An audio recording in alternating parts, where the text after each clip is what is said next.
Imwe ya mĩhĩnga ĩgũmĩire rũhonge rwa kũheana motungata ma SHA nĩ wagi wa kĩgĩna kĩiganu hamwe na thengia wa Kenya milioni 18 gũkorwo meyandĩkithĩtie mũbango-inĩ ũyũ. Andũ milioni 4 no makoretwo makĩrĩhĩra SHIF. Mbundi ĩno ĩrĩa gwĩkinyĩtie mbere ya kamĩtĩ ya mbunge ĩgiĩ ũgima wa mwĩrĩ ĩtarĩirie namba nene ya Kenya matirĩ na ũhoti wa kũrĩhĩra motungata kũrũmĩrĩra mathĩna marĩa mamagũmĩire, na gĩkĩ nĩ kĩmwe gĩa itũmi kĩrĩa kĩracũngĩrĩria namba nene kũremwo kũrĩhĩra motungata ma SHIF. WIBA claims have been lying with NHIF and they have never been paid because the claims were brought to NHIF. But the arrangement was NHIF validate them, put them together, then we will provide funds for you to be able to pay. That has not been done.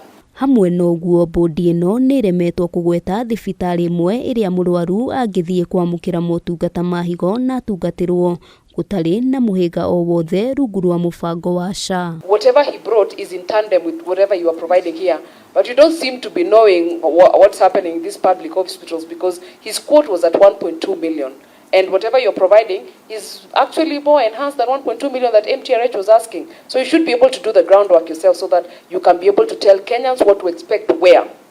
And once we compile and we generate that list of showing the facilities, then we will be able to share it with the public so that patients can anticipate where they will be required to copay. Ona kũrĩ ũguo, mbundi ĩno nĩ ĩtĩkĩrĩte mũingĩ ndwamũkĩrĩte riboti nginyanĩru ĩgĩmaine na ũrĩa mũbango wa SHIF ũraruta wĩra, kũrĩa meranĩire nĩ mekũnyitanĩra na anyiti itemi harĩ gũthomithia mũingĩ motungata matiganĩte marĩa marĩ rungu rwa mũbango ũyũ. On one side, the teacher is saying, I'm being told it's Minet.